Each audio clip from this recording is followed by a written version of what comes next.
नमस्कार दोस्तों, मेरा नाम है विजय कुमार। आप देख रहे हैं कॉमिक्स पिटारा चैनल को। तो चलिए दोस्तों, बाकेलाल की इस हास्य और मजेदार कॉमिक्स को शुरू करते हैं, जिसका नाम है घुंघरू। आप देख सकते हैं इसका कवर पृष्ठ कुछ इस तरह का है। ओके, देख सकते हैं।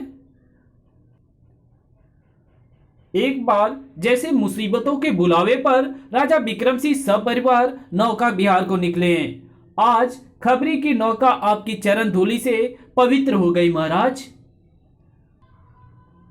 फिजूल की बातों में समय व्यर्थ ना करके नौका खेना आरंभ करो खबरी।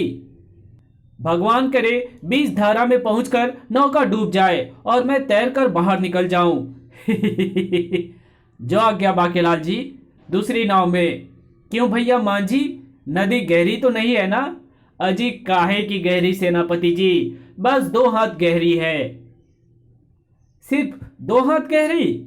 ओह, मैं थ पर बड़ी ई की मात्रा लगाना भूल गया था। मेरे कहने का अर्थ 2 हाथी गहरी से था। दोनों नौकाएं नदी की जलधाराओं पर आगे बढ़ चली। वाह, नौका विहार का आनंद आ रहा है। खबरी के बेर खाएंगे तो ये आनंद और भी दुगुना हो जाएगा महाराज। बेर? वाह खबरी, बेर मुझे, बाकेलाल और मेरे पुत्र को भी तो खिलाओ। क्षमा करें महारानी जी, सबरी ने भी बेर केवल राजा श्री राम को ही खिलाए थे। आज खबरी भी सिर्फ राजा को ही बेर खिलाएगी। मगर तुम बेर चक चक कर हमें क्यों दे रही हो खबरी?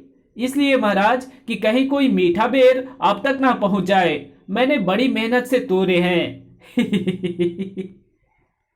तभी अचानक रस्सी का एक विशाल फंदा आकर नौका पर पड़ा। और बाकेलाल, ये फंदा कहां से आ गया? इसे यमराज ने तो नहीं फेंका महाराज के लिए, मगर मेरी ऐसी किस्मत कहां?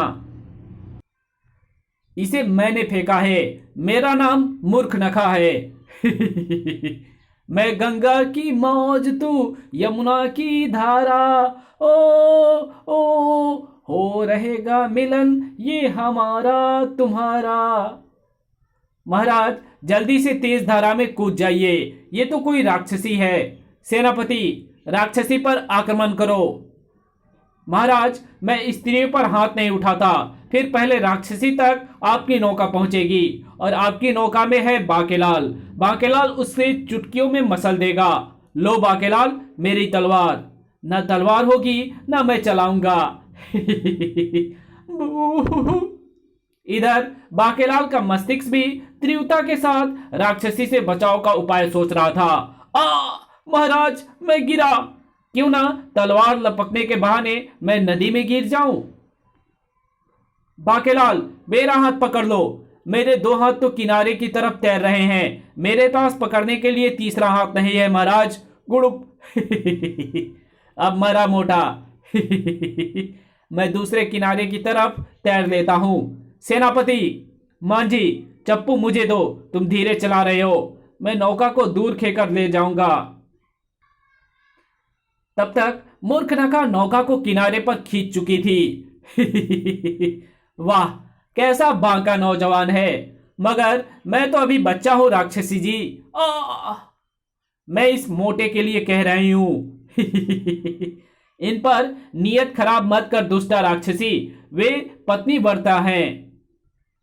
ओह, आज मछली पकड़ने के चक्कर में मैं अपनी गुलेल भी नहीं लाया। तब राक्षसी ने आगे बढ़कर खबरी, मोहक्सी एवं स्वर्णलता को रस्सी के बंधनों में जकड़ दिया। और राजा, मेरा विशाल हृदय तुम पर आ गया है। तुम्हें मुझसे विवाह करना होगा।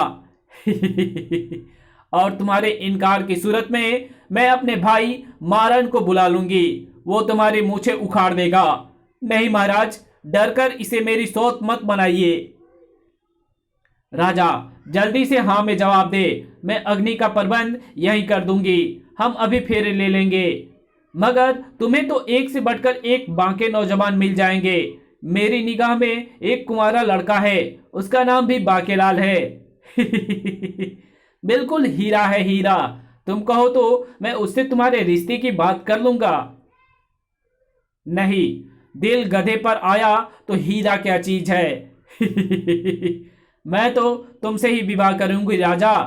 पिताश्री, अगर आपने इससे विवाह किया तो आपको भी इसके साथ वन में ही रहना होगा। घुर्र, मुझे मंजूर है, क्योंकि मेरे पिता भी घर जवाई हैं। तभी अचानक जैसे बिजली सी चमकी, दुष्टा राक्षसी, तो फिर ले भुगत अपनी जबरदस्ती का परिणाम। आ मेरा प्यारा बाकेलाल आ गया। बाकेलाल ने तलवार के एक झटके में ही काट डाली थी मूर्खनखा की नासिका।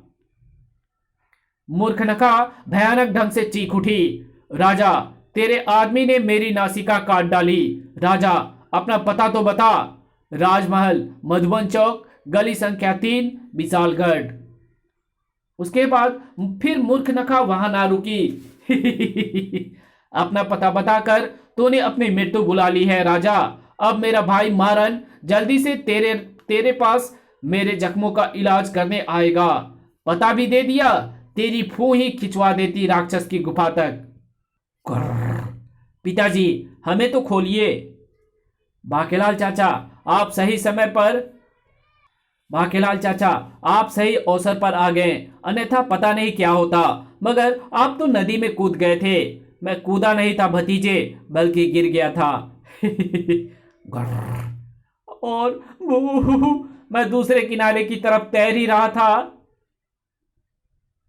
तभी दल बल के साथ वहां आ पहुंचा सेनापति भी। सैनिकों, जल्दी जाओ, मूर्खों, अब उस राक्षसी की लाश ही लेकर लौटना, कहीं जिंदा पकड़ कर लाओ।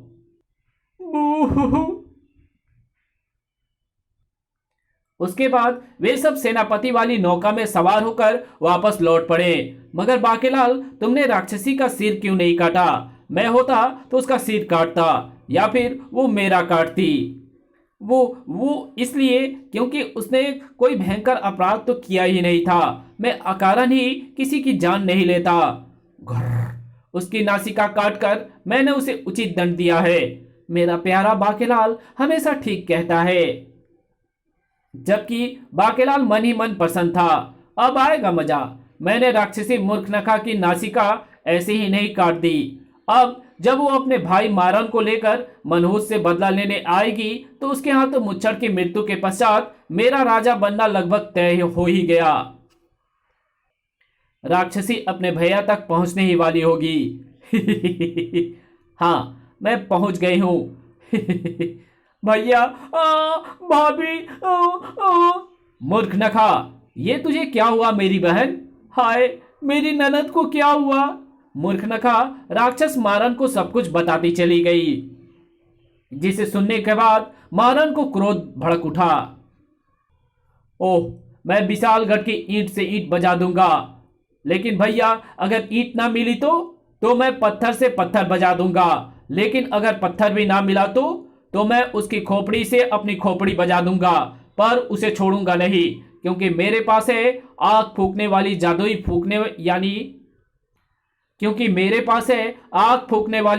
फूकनी यानी फुक्का। अजय, मैं कहती हूं जल्दी जाओ। अपनी फूकनी लेकर राक्षस उसी समय विशालगढ़ की ओर चल पड़ा। बादलों की धरती पर बसा था परिलोक, जहां अक्सर ही किस्म किस्म के उड़ाक राक्षस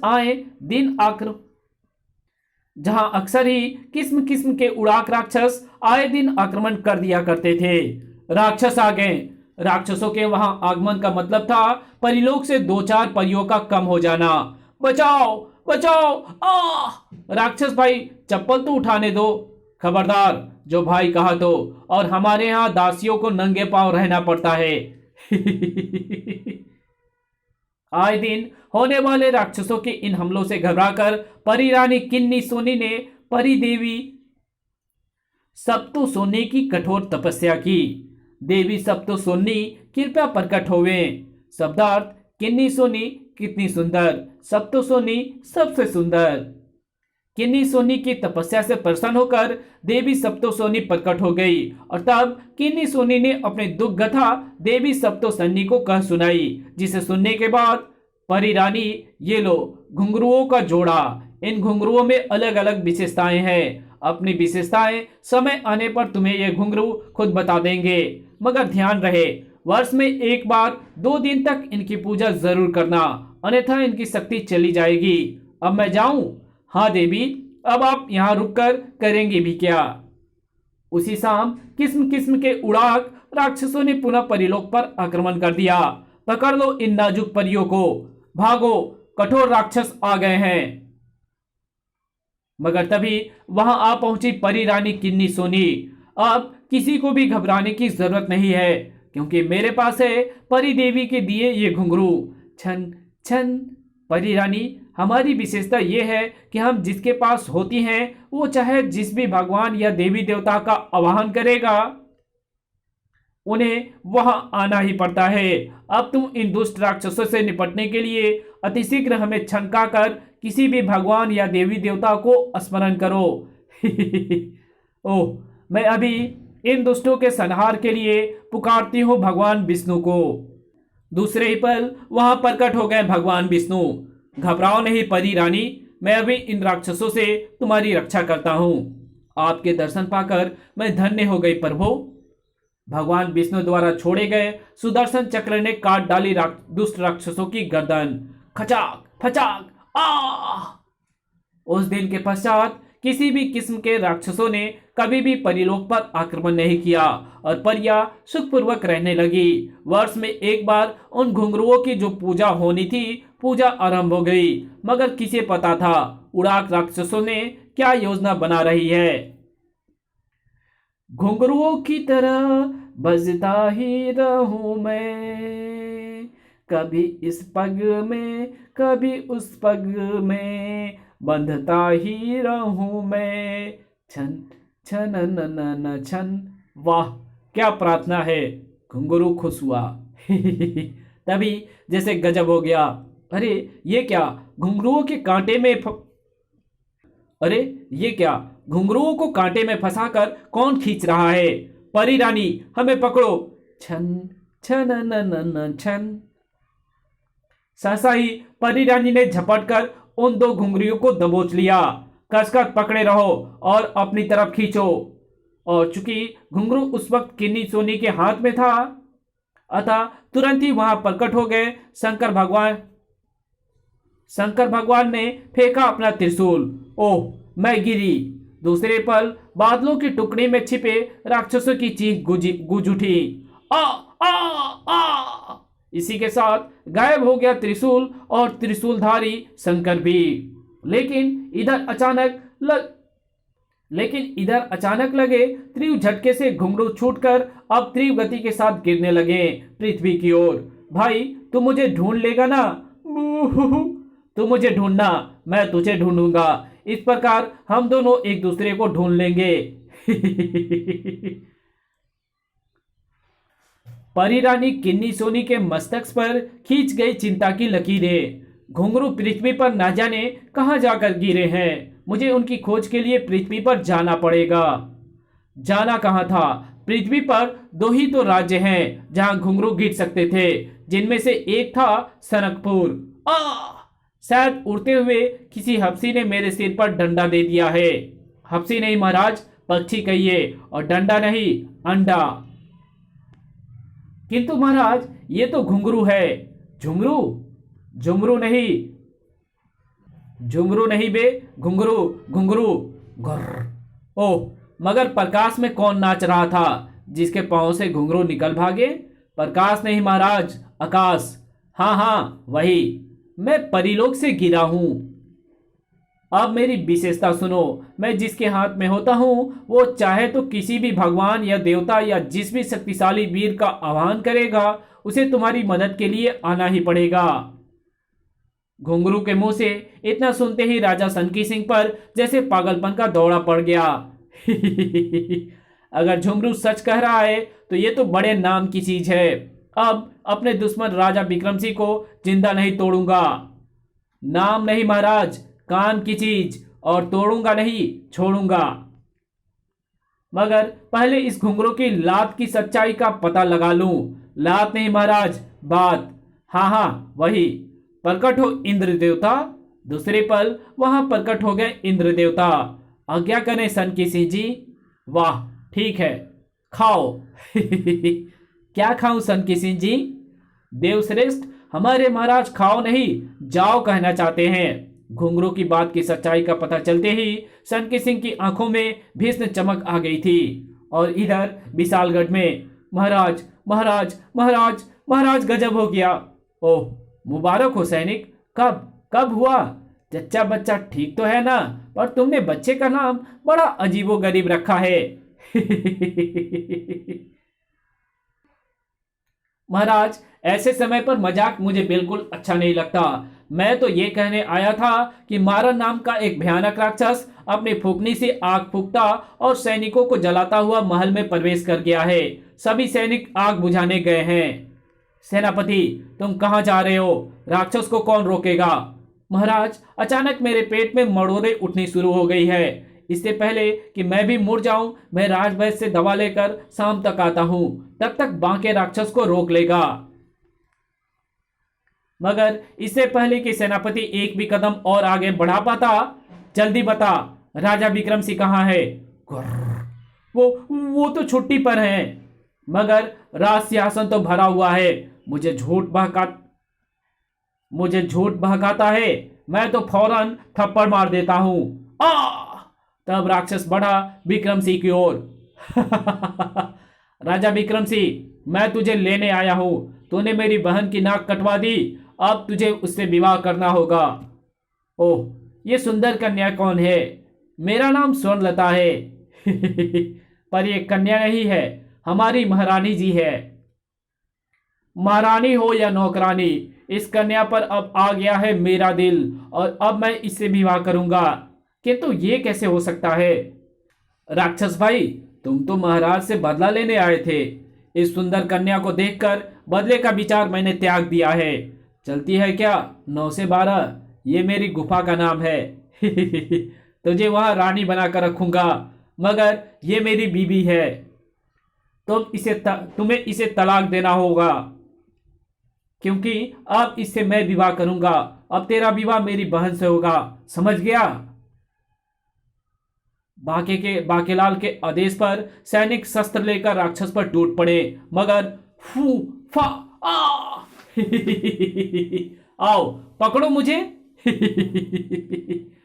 कान खोलकर सुन ले राजा, अभी तो मैं जा रहा हूं, मगर अपनी बहन और बारात लेकर फौरन ही वापस आता हूं। तब तक तू विवाह की सारी तैयारियां पूरी कर ले। मेरा और तेरा विवाह एक साथ होगा, वरना सारे विशालगढ़ को जलाकर राख बना दूंगा और सुंदर कन्या को उठाकर ले जाऊंगा।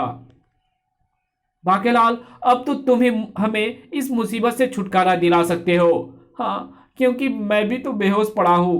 ठीक है महाराज, आप कहते हैं तो मैं फौरन ही चला जाता हूं। घोड़े बादशाह पर सवार होकर चल पड़ा बाकेलाल। चल बेटे बादशाह, आज आखिरी बार मैं तेरी सवारी कर लूं, क्योंकि उसके बाद तो मैं राजा के रथ पर ही चला करूंगा। ओह, लगता है महाराज विक्रम सिंह ने नया रथ बनवा लिया है और पुराना इसे दे दिया है। बाकेलाल को गए अभी कुछ ही देर हुई थी कि सेनापति उठ खड़ा हुआ। सेनापति तुम कहां जा रहे हो? राक्षस मारन की खोज करके उसे खत्म करने महाराज, पर आप कहते हैं तो रुक जाता हूं। और तभी आपको तो यहां रुकना ही पड़ेगा सेनापति जी, क्योंकि सनकी सिंह ने अपनी सेना के साथ विशालगढ़ पर हमला कर दिया है। सेनापति अब बेहोश मत होना, वरना चिड़ियाघर के भूखे शेर के आगे डलवा दूंगा। इस कहानी को यहीं खत्म करते हैं। इसके आगे कहानी पढ़ेंगे इसके पार्ट 2 में, तो मिलते हैं इसके दूसरे पार्ट में। तब तक के लिए बाय। अगर वीडियो अच्छी लगी तो इस वीडियो को लाइक कर देना, चैनल पे नए हो तो चैनल को सब्सक्राइब जरूर कर देना, और जहां इस वीडियो की जरूरत हो वहां इसको शेयर जरूर कर देना। Thanks for watching my videos.